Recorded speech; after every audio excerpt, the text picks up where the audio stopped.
ਦੇਖਾਂ ਰਾਤ ਦੇ 4:04 ਹੋ ਗਏ ਤੇ ਪੈਂਦੀ ਪਈ ਆ ਜੀ ਬਾਰਿਸ਼। ਅੱਖ ਤਾਂ ਖੁੱਲ ਗਈ ਸੀ ਕਿਉਂਕਿ ਚਲੇ ਗਈ ਸੀ ਲਾਈਟ। ਚੈੱਕ ਕਰੋ ਜੀ, ਦਰਖਤ ਵੀ ਹੋ ਗਿਆ ਅੱਜ ਖੁਸ਼। ਲੈ ਵੀ ਮਿੱਤਰੋ, ਦਿਨ ਦੇ ਵੱਜਣ ਲੱਗੇ 10। ਦੇਖੋ ਜੀ ਬਾਰਿਸ਼ ਦੀ ਕਿਰਮਣ ਖਾਣੇ ਵੀ ਲੱਗੀ ਹੋਈ ਆ। ਬਾਰਿਸ਼ ਕੋਈ ਨਹੀਂ ਹਟੀ। ਪੂਰਾ ਭਾਜੀ ਜਹਾਜ਼ ਫੜਿਆ ਹੋਇਆ ਹਮਜ਼ਾ ਸਾਹਿਬ ਨੂੰ। ਮੈਂ ਕਿਹਾ ਕਸ਼ਤੀ ਲੈ ਕੇ ਵਾਪਸ ਸਫ਼ਰ। ਨੰਨਾ ਮੁੰਨਾ ਬੱਚਾ ਦੇਖਾਂ ਤੇ ਭਾਈ ਜੀ ਪਾਣੀ ਦੇ ਵਿੱਚ ਕਰਦਾ ਪਿਆ ਇੰਜੋਏ। ਨਹਾਣੇ ਦਾ ਤਾਂ ਮੇਰਾ ਵੀ ਦਿਲ ਕਰਦਾ, ਲੇਕਿਨ ਮੈਨੂੰ ਕੱਪੜੇ ਕੋਈ ਨਹੀਂ ਲੱਭਦੇ। ਸਖਤ ਗਰਮੀ ਦੇ ਵਿੱਚ ਅੱਲਾਹ ਤਾਲਾ ਦਾ ਸਾਡੇ ਤੇ ਹੋ ਗਿਆ ਕਰਮ, ਜਿਹੜੀ ਆਈ ਹੋਈ ਆ ਜੀ ਬਾਰਿਸ਼। ਹੈ ਸੀ ਜੁਮਾਤੁਲ ਮੁਬਾਰਕ ਦਾ। ਮੈਂ ਪਹੁੰਚ ਗਿਆ ਭਲਵਾਨ ਦੇ ਕੋਲ। ਮੈਂ ਕਿਹਾ ਗੋਸ਼ਤ ਦਾ ਕੀ ਰੇਟ? ਗੋਸ਼ਤ ਦਾ ਰੇਟ ਹੈਗਾ ਸਿਰਫ 650 ਰੁਪਿਆ। ਮੈਂ ਤਾਂ ਰਹਿ ਗਿਆ ਇੱਕ ਵਾਰੀ ਸੁਣ ਕੇ, ਚੱਲ ਰਹਿਣ ਦੇ। ਕਹਿੰਦਾ ਹੁਣ ਤਾਂ ਮੈਂ ਗੋਸ਼ਤ ਕਰਤਾ। ਮੈਂ ਕਿਹਾ ਚੱਲ ਕੋਈ ਨਹੀਂ ਗੱਲ, ਤੂੰ ਕਰਦੇ। ਅੱਜ ਮੈਂ ਘਰ ਜਾ ਕੇ ਬੇਬੇ ਨੂੰ ਕਹਿਣਾ ਬਿਰਿਆਨੀ ਬਣਾ। ਕਾਲੇ ਬੱਦਲਾਂ ਨੇ ਭਾਈ ਜੀ ਪਿੰਡ ਨੂੰ ਘੇਰ ਲਿਆ ਸੀ। ਚੈੱਕ ਕਰੋ ਜੀ, ਹੁਣੀ ਥੋੜੀ ਦੇਰ ਬਾਅਦ ਆਣ ਲੱਗ ਗਈਆਂ ਨੇ ਠੰਡੀ ਠੰਡੀ ਬਾਰਿਸ਼ ਦੇ ਵਿੱਚ ਨਹਾਉਣ ਦਾ ਮਜ਼ਾ ਆਂਦਾ। ਅੱਜ ਮੈਨੂੰ ਦੱਸੋ ਜੀ ਕਮੈਂਟ ਦੇ। ਅੱਲਾਹ ਦੀ ਬਾਰਗਾਹ ਦੇ ਵਿੱਚ ਕੀਤੀ ਦੁਆ। ਮੈਂ ਕਿਹਾ ਰੱਬਾ ਸਾਡੇ ਤੇ ਵੀ ਕਰ ਦੇ ਕਰਮ। ਨਾਲ ਹੀ ਦੇਖਾਂ ਤੇ ਆਣ ਲੱਗ ਗਈ ਜੀ ਬਾਰਿਸ਼। ਨੰਨੇ ਮੁੰਨੇ ਬੱਚੇ ਕਹਿੰਦੇ ਅਸੀਂ ਲੱਗੇ ਆ ਜੀ ਬਾਰਿਸ਼ ਚ ਨਹਾਉਣ। ਹੋ ਗਿਆ ਸੀ ਨਮਾਜ਼ੇ ਜੁਮੇ ਦਾ ਯਾਰ। ਹੁਣੀ ਦੇਖਾਂ ਨੁਮਾਨ ਭਾਈ ਨੂੰ ਲੈ ਕੇ ਪਹੁੰਚ ਗਏ ਜੀ ਮਸਜਿਦ ਵਿੱਚ ਨਮਾਜ਼ੇ ਜੁਮਾ।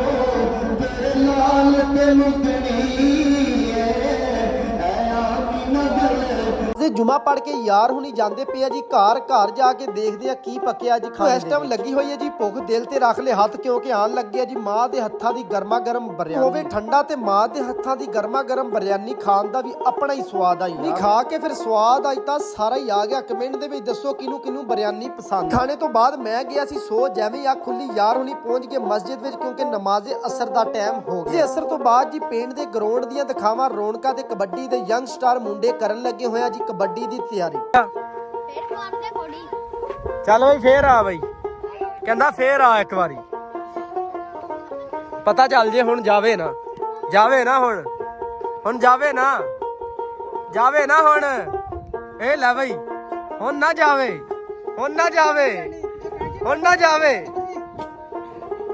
ਓਏ ਹੋਏ ਹੋਏ ਹੋਏ। ਛੱਡ ਦੇ ਬਈ, ਛੱਡ ਦੇ ਹੁਣ ਛੱਡ ਦੇ ਬਈ। ਟਾਈਮ ਹੋ ਗਿਆ। ਵਾਹ ਜੀ ਵਾਹ, ਛਾ ਗਿਆ ਬਈ। ਕੋਈ ਆਈਡੀਆ ਦੋ ਯਾਰ, ਮੇਰਾ ਵਲੋਗ ਰਹਿੰਦਾ ਹਜੇ। ਵਲੋਗ ਤੁਸੀਂ ਮੌਸਮ ਦੇ ਥਰੂ ਤੇ ਬਣਾਓਗੇ। ਓਏ ਹੋਏ ਹੋਏ, ਕੀ ਆਈਡੀਆ ਦਿੱਤਾ। ਵਾਹ, ਕੀ ਆਈਡੀਆ ਦਿੱਤਾ ਬਈ। ਵਾਹ, ਚੈੱਕ ਤੇ ਕਰੋ ਤੇ ਬੱਦਲ ਹੋਏ ਮੌਸਮ ਜਦ ਦੱਸ ਉਹਨਾਂ ਨੂੰ ਪਹਿਲਾਂ ਹੀ ਦੱਸਿਆ ਹੋਵੇ ਫਿਰ। ਆਈਡੀਆ ਦੇਖ ਲਓ ਮਿੱਤਰੋ, ਮੈਂ ਕਹੇ ਜੇ ਬੰਦਿਆਂ ਕੋਲ ਆਈਡੀਆ ਲੈ ਰਿਹਾ। ਤੁਸੀਂ ਇਹ ਦੇਖੋ ਬਸ। ਅਸੀਂ ਘੁੰਮਣ ਫਿਰਨ, ਸਕੂਟਰ ਹੋ ਗਿਆ ਪੈਂਚਰ। ਮੈਂ ਲੈ ਕੇ ਪਹੁੰਚ ਗਿਆ ਗੰਜਾ ਔਰ ਇੰਜੀਨੀਅਰ ਦੇ ਕੋਲ। ਮੈਂ ਕਿਹਾ ਚੈੱਕ ਕਰ ਯਾਰ, ਹਵਾ ਕੱਢੀ ਜਾਂਦਾ ਮਿੰਟ ਬਾਅਦ। ਇੰਜੀਨੀਅਰ ਨੇ 2 ਵਾਰੀ ਟਿਊਬ ਚੈੱਕ ਕਰ ਲਈ। ਕਹਿੰਦਾ ਇਹਦੇ ਵਿੱਚ ਤਾਂ ਕੋਈ ਪੈਂਚਰ ਹੀ ਨਹੀਂ ਹੈ। ਮੈਂ ਕਿਹਾ ਵੀ ਯਾਰ ਹਵਾ ਕਿਵੇਂ ਕੱਢੀ ਜਾਂਦਾ? ਕਹਿੰਦਾ ਇਹ ਤਾਂ ਮੈਂ ਨਹੀਂ ਹੁਣ ਤੈਨੂੰ ਦੱਸ। 11:27 ਹੋ ਗਏ ਜੀ। ਮਹੱਲਾ ਦੇਖਾਂ ਤੇ ਹੈਗਾ ਸੁੰਨਮਸਾਨ। ਮਹੱਲੇ ਦੇ ਹਨੇਰੇ ਦੇ ਵਿੱਚੋਂ ਇੱਕ ਬੰਦਾ ਲੰਘ ਰਿਹਾ। ਮੈਂ ਕਿਹਾ ਜਾ ਕੇ ਦੇਖਦੇ ਆ ਹੈ ਕੌਣ ਐਡੀ ਰਾਤ ਨੂੰ ਜਿਹੜਾ ਫਿਰਦਾ ਪਿਆ। ਦੇਖਿਆ ਤੇ ਹੈ ਸੀ ਅਹਿਮਦ ਭਾਈ। ਮੈਂ ਕਿਹਾ ਕੀ ਹੋਇਆ? ਕਹਿੰਦਾ ਮੈਂ ਕਰਦਾ ਪਿਆ ਜੀ ਰਾਤ ਦੇ ਟਾਈਮ ਇੰਜੋਏ। ਭਾਈ ਨੂੰ ਕਿਹਾ, ਮੈਂ ਕਿਹਾ ਐਵੇਂ ਕਿਵੇਂ ਹੋ ਸਕਦਾ ਯਾਰ ਜਿਹੜਾ ਤੂੰ ਇੰਜੋਏ ਕਰ ਰਿਹਾ? ਮੈਂ ਕਿਹਾ ਸੱਚੀ ਗੱਲ ਦੱਸ ਹੈ ਗੱਲ ਆ। ਜਾਂ ਮੈਂ ਹੋ ਗਿਆ ਸੀ ਲੇਟ, ਘਰ ਵਾਲਿਆਂ ਨੇ ਲਾਤੀ ਕੁੰਡੀ, ਹੁਣ ਮੈਂ ਬਾਹਰ ਫਿਰ ਰਿਹਾ। ਟੈਨਸ਼ਨ ਨਾ ਲੈ ਯਾਰ, ਮੈਂ ਵੀ ਤੇਰੇ ਵਾਂਗੂ ਦਾ ਹੀ ਆ। ਮੈਂ ਵੀ ਬਾਹਰ ਫਿਰਦਾ ਰਿਹਾ ਤੇ ਹੁਣ ਘਰ ਵਾਲਿਆਂ ਨੇ ਲਾਤੀ ਕੁੰਡੀ। ਅਹਿਮਦ ਭਾਈ ਕਹਿੰਦੇ ਚੱਲ ਆ ਯਾਰ ਆਪਾਂ ਮੇਨ ਬਾਜ਼ਾਰ ਚੈੱਕ ਕਰਕੇ ਆਉਂਦੇ ਆ। ਮੇਨ ਬਾਜ਼ਾਰ ਦੇ ਵਿੱਚ ਹੈ ਰੌਣਕਾਂ ਕਿ ਨਹੀਂ? ਬਾਜ਼ਾਰ ਦੇ ਵਿੱਚ ਯਾਰ ਹੁਣੀ ਫਿਰ ਪਹੁੰਚ ਕੇ ਚੈੱਕ ਕਰੋ ਜੀ ਰਾਤ ਦੇ ਟਾਈਮ ਹੀ ਲਾਈਟਾਂ ਜਲਦੀਆਂ ਪਈਆਂ। ਅਹਿਮਦ ਭਾਈ ਨੂੰ ਕਿਹਾ ਹੁਣ ਕਿੱਧਰ ਜਾਣਾ? ਕਹਿੰਦਾ ਆਇਆ ਮੇਨ ਬਾਜ਼ਾਰ ਦਾ ਇੱਕ ਲਾਉਂਦੇ ਆ। ਉਸ ਤੋਂ ਬਾਅਦ ਮੈਨੂੰ ਦਿਓ ਇਜਾਜ਼ਤ। ਆਪਣਾ ਖਿਆਲ ਰੱਖਿਓ, ਨਮਾਜ਼ ਕਾਇਮ ਕਰਿਓ। ਪਾਕਿਸਤਾਨ ਜ਼ਿੰਦਾਬਾਦ।